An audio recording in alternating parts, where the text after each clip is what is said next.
اللہ من الشیطان الرجیم بسم اللہ الرحمن الرحیم۔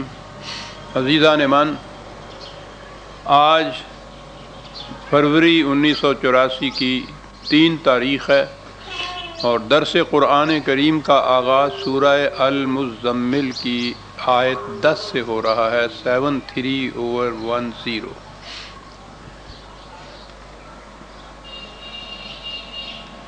اس صورت کا پس منظر اور سابقہ آیات کی تفسیر گزشتہ 2 درسوں میں غالباً سامنے آ چکی۔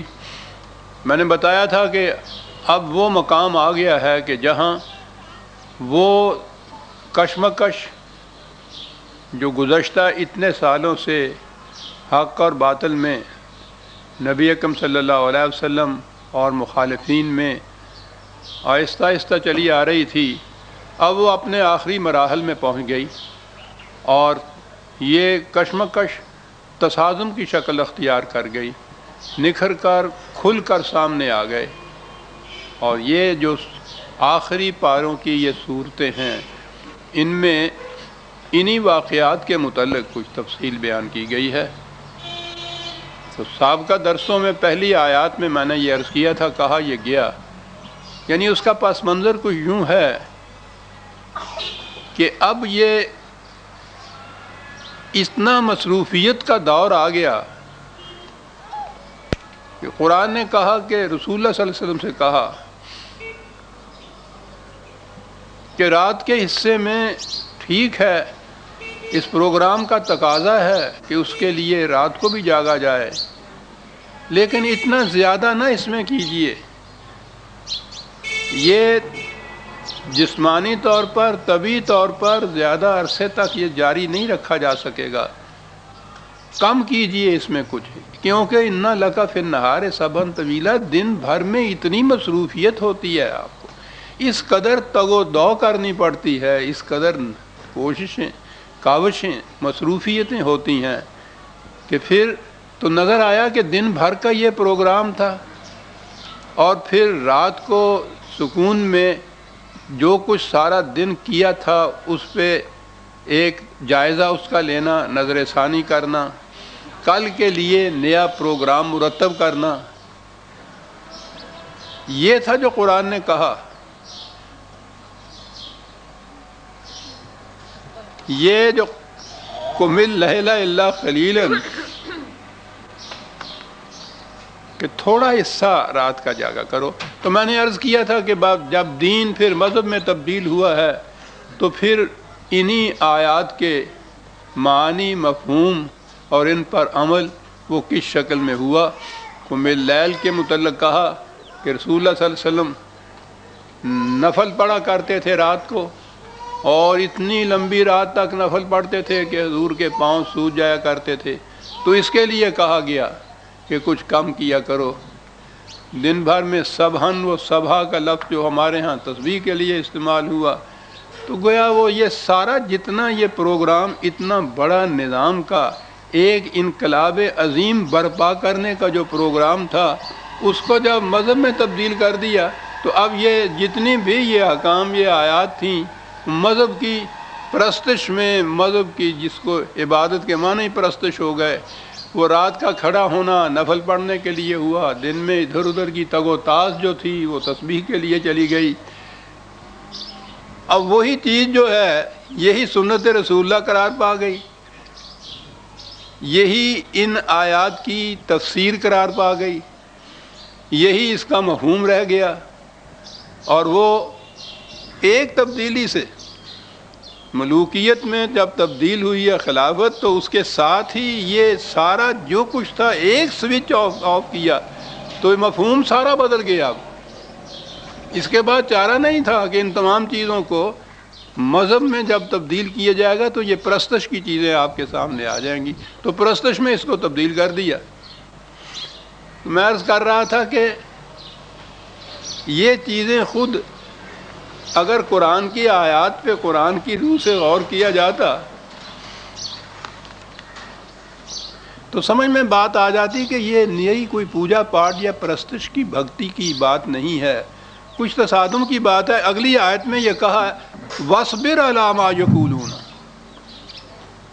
یعنی کچھ ایسا ہو رہا تھا جس کے لیے خدا کو نبی اکرم صلی اللہ علیہ وسلم سے یہ کہنا پڑا کہ برداشت کرو اس چیز کو جو کچھ یہ کر رہے ہیں تمہارے ساتھ، استقامت برتو، ثبات سے اس کو جھیلو، ہمت نہ ہارو، جمے رہو. تو گویا یہ چیزیں کچھ ایسی تھیں کہ جس کے لیے بڑی ہی استقامت کی ضرورت تھی، بڑی برداشت کی ضرورت تھی، بڑی حوصلے کی ضرورت تھی. اس قسم کی کوئی باتیں تھیں نا. ورنہ سیدھی بات ہے کہ اگر یہی مفہوم تھا کہ نبی اکرم صلی اللہ علیہ وسلم رات کو کھڑے ہو کے نفل پڑھا کرتے تھے آدھی رات تک اور پھر تہجد کی نماز میں آ جاتے تھے، تو یہ جو مخالفین تھے ان کے لیے یہ وجہ شکایت کیا تھی؟ ٹھیک ہے پڑھتے رہیے، ساری رات پڑھتے رہیے، آپ دن بھر بھی آپ پڑھتے رہیے. آج بھی یہ جتنا کچھ پرستش کی بات ہے، غیر مسلم حکومتیں یہ ساتھ ہمارے ہاں ہندوستان کی حکومت، بھارت کی حکومت مسلمان کو ایک نظر نہیں دیکھ سکتی، لیکن وہاں بھی کوئی اعتراض اس پہ نہیں کرتا ہے کہ یہ رات کو نفل کیوں پڑھتا رہتا ہے اور دن میں عبادت کیوں، نماز کیوں پڑھتا رہتا ہے. یعنی یہ وجہ اعتراض ہی نہیں ہو سکتا تھا. اور وہاں تو پھر مکے کو چھوڑ کے حضور مدینے بھی تشریف لے آئے، دن میں ان سے کچھ نہیں کہا جا رہا. ان کی تفسیر کے مطابق رات کو آپ نفل پڑھتے رہتے تھے. تو یہ کون سی ایسی بات تھی کہ جس کے بعد یہ کہنا پڑا کہ وَاصْبِرْ عَلَىٰ مَا يَقُولُونَ. اور سٹیج وہ آ گئی کہ جو آخری مراحل میں یہ ہوا کرتا ہے. اگلا فقرہ وَاهْجُرْهُمْ، باتیری ہو چکی. ایک عمر آپ نے اس میں اپنی صرف کی کہ ان لوگوں کو سمجھایا جائے، ان کو بتایا جائے کہ تباہی اور بربادی تمہارے سر پہ منڈلا رہی ہے، اپنی روش میں تبدیلی پیدا کرو، بچ جاؤ گے. قرآن کے مختلف مقامات پہ کہ نبی اکرم صلی اللہ علیہ وسلم جیسا غم خار کہا گیا کہ اپنی جان کو مت بھلاؤ ان کی خاطر. یہ ضدی ہیں، ان کے مفاد جو ہیں ان پہ حد پڑتی ہے تمہارے انقلاب کی. بات سمجھ میں آ چکی ہوئی ہے ان کی، لیکن اپنے مفادات کے تحفظ کی خاطر یہ بات نہیں مانیں گے. اور آخری چیز یہ ساری عمر یہ کرنے کے بعد یہ بات کہ کنارہ کش ہو جاؤ، ان سے چھوڑ دو، اب ان کو قطع تعلق کر لو ان کے ساتھ. تو گویا یہ آخری مرحلہ آ گیا. یہ کوئی ایسی آسان سی بات نہیں تھی. یہ کسی طبیب کا مریض کی بالی سے یہ کہہ کے اٹھ کے چلے جانا کہ نہیں میرے پاس کی بات نہیں رہی، وہ ختم ہوا. اٹھتے ہوئے جو آپ بھر کے وہ یہ کہہ دے کہ یوں خدا کی خدائی برحق ہے پر اثر کی ہمیں تو آس نہیں، تو وہ تو جیتے جی مر جائے گا اس کے بعد. آج تو یہ لفظ ہمیں نظر آتا ہے کہ یہ کہہ دیا کہ اچھا تمہارا میرا کوئی واسطہ نہیں، کوئی تعلق نہیں، لیکن آپ گہرائی میں جا کے دیکھیے ایسا طبیب مشفق جو اپنی جان کھلا رہا تھا ان کی حفاظت کے لیے، ان کی بہتری کے لیے، اس کے متعلق یہ بات کہ ٹھیک ہے بھائی میرا کچھ واسطہ نہیں ہے، میں اب کچھ نہیں کر سکتا تمہارے لیے، یہ بہت بڑی چیز تھی. اور پھر آخری مرحلہ ہے یہ اس کشمکش کے اندر یہ کہنا واجرہم، اور قرآن ہے واجرہم کے بعد حجرن جمیلا. یہ بات بھی حسن کارانہ انداز سے کہو.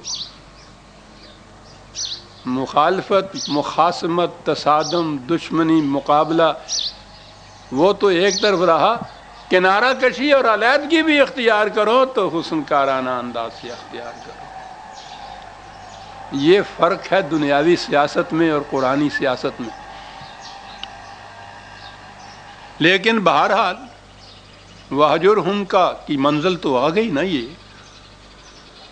معلوم ہو گیا کہ اگلا قدم اب وہ نہیں ہوگا جو اس سے پیشتر اتنے سالوں تک ہوتا رہا ہے کہ تنذیر ہی ہو،